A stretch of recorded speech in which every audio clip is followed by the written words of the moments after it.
हिंदू नववर्ष की आप सभी को बहुत सारी शुभकामनाएं। हिंदू नववर्ष 2083 की शुरुआत हो चुकी है। चैत्र की अमावस्या के अगले दिन से इसकी शुरुआत होती है और उसके बाद से रबी की फसलों की कटाई और गर्मी के मौसम की शुरुआत। लेकिन ग्रहों की चाल पर भी इसका क्या असर होगा? हिंदू नववर्ष कैसा रहने वाला है आपके लिए, हमारे लिए? चूंकि एक्सपर्ट एस्ट्रोलॉजर्स की कुछ अपनी गणनाएं हैं जो अपनी चिंता भी जाहिर करते हैं। अब चिंताएं हैं तो जाहिर तौर पर निदान भी होगा। तो क्या है निदान, क्या है उपाय, कैसा रहेगा ये साल आपके लिए, हमारे लिए, ये हम समझते हैं। ज्योतिषाचार्य राशि शर्मा हमारे साथ जुड़ गई हैं, वेलकम। धन्यवाद। तो ये विक्रम संवत 2083 कैसा रहने वाला है, सबसे पहले ये बताइए। विक्रम संवत 2083 देखिए आपके लिए चुनौतियां लेकर आया है। कई मोड़ पे आप लोगों को इनके मौके भी मिलेंगे, अपॉर्चुनिटीज़ भी आपको मिलेंगी, लेकिन विश्व स्तर पे आप देखेंगे कि यहाँ युद्धजनक स्थिति जो है वो बरकरार रहेगी, चलती रहेगी। कुछ एक वक्त के लिए हॉल्ट ज़रूर आएगा, वो आएगा आपके जुलाई के पीरियड में, जुलाई एंड अगस्त में, जब आप देखेंगे कि युद्ध जो है वो थोड़ा अपने विश्राम की तरफ जा रहा है। लेकिन जैसे जैसे हम संवत के अंत तक पहुंचेंगे, जो कि अक्टूबर और नवंबर ऑनवर्ड्स है, वहाँ पे आप देखेंगे फिर से युद्ध जन्य स्थिति जो है वो दोबारा से पनपती जाएगी। मनु, एक चीज़ और मैं आपको बताऊं कि यहाँ विक्रम संवत 2083 जो है वो इस बार बृहस्पतिवार को शुरू हुआ, 19 मार्च को शुरू हुआ। 19 मार्च को तिथि क्षय थी। ऐसा करने से एक तो साल के जो संवत के जो राजा हैं वो बृहस्पति देव बनते हैं, साथ ही साथ इस साल का जो नाम है वो रौद्र आया है। तो रौद्र के नाम से ही हमें पता चलता है कि कैसी घटनाएं हमारे इस विक्रम संवत में होने वाली है, इस साल होने वाली है। आपदिक त्रासदियां आपको देखने को मिलेंगी, बादल फटना, अर्थक्वेक्स, सुनामीज, ये सब आपको देखने को मिलेगा। साथ साथ आर्थिक संकट जो है वो भी आपको देखने को मिलेगा। लेकिन इन सब के बीच में कुछ योग भी बन रहे होंगे, तो वो कौन से योग हैं, शक्तिशाली योग कौन सा है, इसका असर क्या पड़ने वाला है?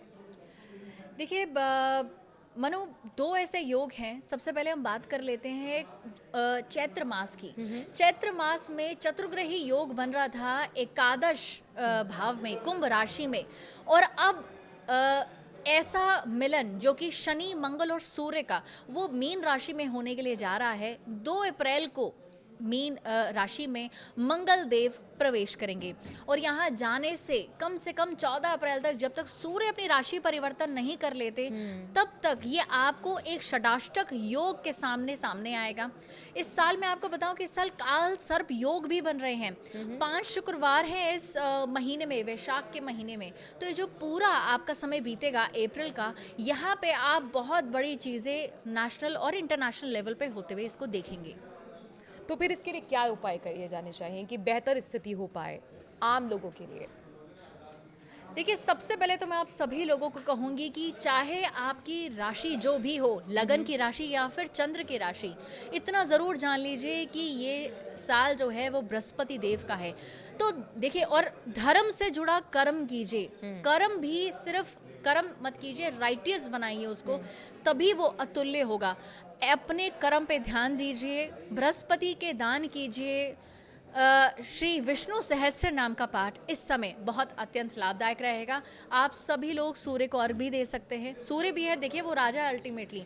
तो आप अपने आत्मा के जो कारक हैं सूर्य को भी प्रबल कीजिए, ताकि जो रौद्र इस समय आया है हमारे सामने, रौद्र नामक विक्रम संवत, ये आपकी लाइफ में, आपके जीवन पे जो प्रभाव है वो शुभ ही डाले।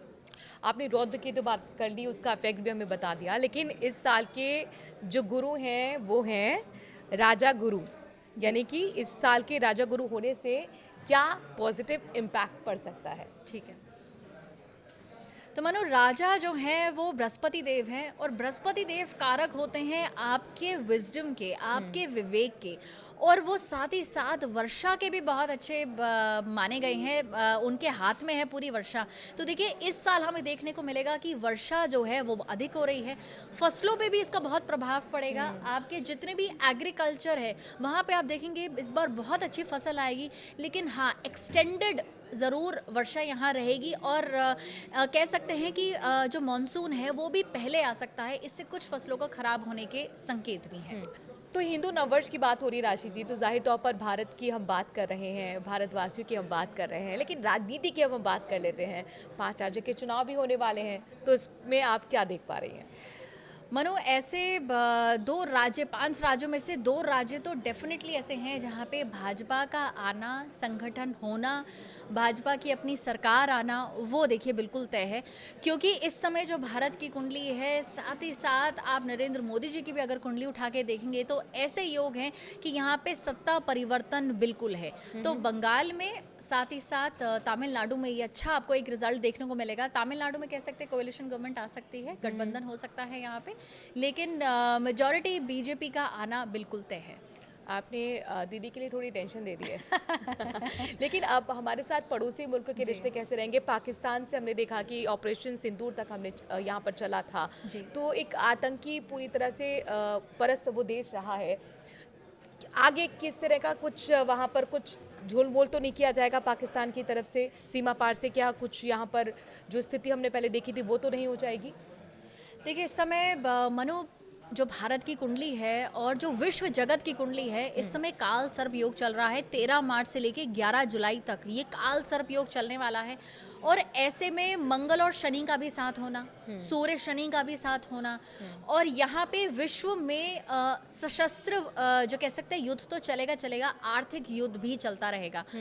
खुद पाकिस्तान की कुंडली में शनि जो है वो चतुर्थ भाव को देख रहे हैं, मंगल की भी दृष्टि जो है वो षष्ठ भाव पे पड़ती है, विभाजन जैसी स्थिति यहाँ पैदा होती है। तो पाकिस्तान आप देखेंगे मनो कि बिल्कुल अपनी आर्थिक स्थिति की जो तंगी है उसके बिल्कुल न्यूनतम पे पहुंच चुका है, स्तर पर पहुंच चुका है। और यहाँ पे विभाजन जैसी स्थिति पैदा होना, जैसे ही हम इस विक्रम संवत 2083 के अंत तक जाते रहेंगे, हमें न्यूज़ आएगी कि देखिए कि कैसे ये विभाजन कुछ हिस्सों का पाकिस्तान का हो रहा है। ये बहुत आपने ब्रेकिंग न्यूज़ बता दी है और ये उसके कर्मों का ही फल है, हम कह सकते हैं। बिल्कुल। लेकिन भारत के लिए आखिरी सवाल आपसे, हिंदू नववर्ष कैसा रहने वाला है? हिंदू नववर्ष 2083 देखिए बहुत ही ज़्यादा महत्वपूर्ण, बहुत ही ज़्यादा आप कह सकते हैं मिसाल देने वाला साल रहेगा पूरे भारतवासी के लिए। देखिए यहाँ पे नेशन फर्स्ट, अपने अपने आप से पहले, अपने रिलीजन से पहले, अपने जो आपका देश है उसको पहले रखना, वो यहाँ पे मिसाल दी जाएगी पूरे जगत में भारत की। बहुत बहुत शुक्रिया ज्योति चरारे हमारे साथ जुड़ने के लिए। धन्यवाद। ये आपको एपिसोड कैसा लगा कमेंट के जरिए ज़रूर हमें बताइए। नमस्कार।